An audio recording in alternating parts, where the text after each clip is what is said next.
Little Fire កំពុងកាន់បំណែកដៃឆ្ងាយកំណត់ប្រើជាប្រដាប់ក្មេងលេងគាត់គិតថាវាបានបែកជាពីរផ្នែកវាអាក្រក់ណាស់តាំងពីដំបូងមកប្រាប់មនុស្សដែលនៅពីមុខស្រីមិនគួរបោកប្រាស់ខ្លួនឯងទេរងចាំសិនខ្ញុំនឹងឲ្យវាទៅនាងនៅពេលដែលខ្ញុំមានស្គរគ្រាប់មកញ៉ាំពួកគេមិនដឹងថាអ្នកគ្រប់គ្រងម្នាក់នេះជាមនុស្សទេគ្រួសារបានទទួលស្ត្រីដែលត្រូវគេធ្វើឲ្យអាម៉ាស់នោះបានគេបានបើកការវាប្រហារដោយលួចលាក់ដើម្បីសងសឹកយ៉ាងធ្ងន់ធ្ងរប៉ុន្តែដោយមិននឹកស្មានដល់ភ្លើងតូចមួយស្រាប់តែឆាប់ឆាប់បន្ទាប់មកដាក់មួយការបញ្ចេញឧស្ម័នគឺនិយាយអំពីគុណសម្បត្តិរបស់ស្រីបានវាយដំគាត់បានរងរបួសយ៉ាងចាំរហូតដល់ឈាវហ៊ូមកពីនិតនៅពេលនោះខ្ញុំមិនដឹងថានាងរងទុក្ខយ៉ាងណាទេរបួសនោះជ្រៅណាស់សូម្បីតែព្រលឹងក៏រងរបួសនៅវិនាទីបន្ទាប់ដែរទាំងអស់បានផ្ដាច់ខ្លួនចេញពីរូបកាយខណៈពេលដែលរូបកាយតូច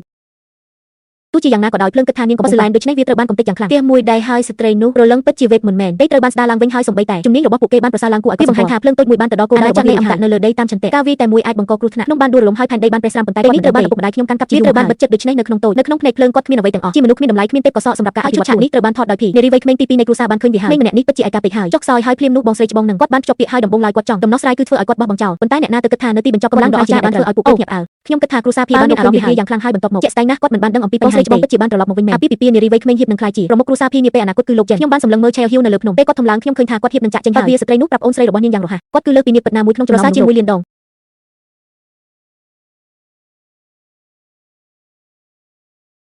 ដោយមិននឹកស្មានដល់នារីវ័យក្មេងទី2បានយកព្រមភ្លាមបងស្រីច្បងបានគិតថានាងកំពុងងឿងឆ្ងល់ដូច្នេះបេះដូងរបស់គាត់រំលឹកគាត់ថាគាត់នឹងទីក្រុងឥឡូវនេះព្រះអង្គម្ចាស់នៃនគរខាងជើងក៏មានអបាយនាងលាតាជាមួយក្មេងប្រុសកំសត់ម្នាក់នេះខ្ញុំខ្លាចថាពួកគេនឹងបន្ទោសខ្ញុំនៅពេលនោះមិនបានទេទុកឲ្យវាទៅគាត់នឹងគិតវាដោយប្រុងប្រយ័ត្នហើយបន្ទាប់មកចាក់ចេញទោះជាយ៉ាងណាក៏ដោយ Little Fire មិនបានដឹងពីទីក្រុងនេះទេប្រវត្តិរបស់ព្រះអង្គម្ចាស់រាជយាតនៃព្រះរាជាណាចក្ររបស់យ៉ាងណាម្នាក់ជាអ្នកទទួលចំនួន8សែនអ្នកក្នុងមួយរំពេចភ័យខ្លាចខ្លាំងណាស់រហូតដល់នំដាក់ខោឪពុកម្ដាយរបស់គាត់ដោះស្រាយបញ្ហាបានប៉ុន្តែពួកគេវាពិបាកណាស់ឲ្យគាត់ចេញមកបន្ទាប់ពីហ្វឹកហាត់បានមួយរយៈគាត់បានអនុញ្ញាតឲ្យដើរតាមនារីវ័យក្មេងទី2ចូលទៅលាក់ខ្លួននៅក្នុងភ្នំ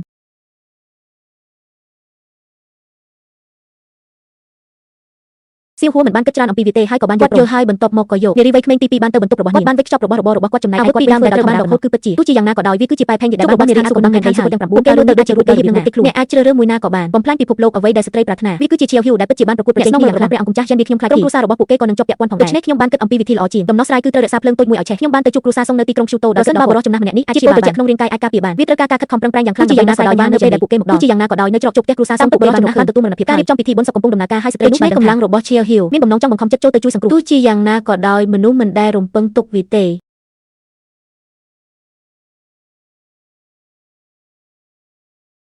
អ្នកស្នងរករបស់ព្រះអង្គម្ចាស់នៃយានវាក៏នៅបានរកឃើញថា Little Fire បានលួចរបស់គាត់របស់គាត់ក៏បានមកគ្រួសារសងដែរបង្កបញ្ហាដូច្នេះគាត់ហៀបនឹងថាប់ហើយគាត់បានបង្រៀនមេរៀនមួយដល់គាត់បានផ្អាកមួយសន្ទុះប៉ុន្តែគាត់មិនដែលមានការការពារដល់ទេវាដោយផ្ទាល់ព្រះអង្គម្ចាស់ត្រូវបានបញ្ជូនឲ្យហោះទៅខាងក្រៅហើយនៅពេលនេះសងនារីវ័យក្មេងនៃគ្រួសារឃើញនរណាម្នាក់នៅក្នុងពិធីបុណ្យសពរបស់ឪពុកពួកគេបានបង្កភាពចលាចលយ៉ាងខ្លាំងដូច្នេះបានរំសម្បារលើភ្លើងតូចមួយពួកគេបានឡំពត់នាងប៉ុន្តែស្ត្រីនោះមិនបានបង្ហាញពីកម្មឡើយ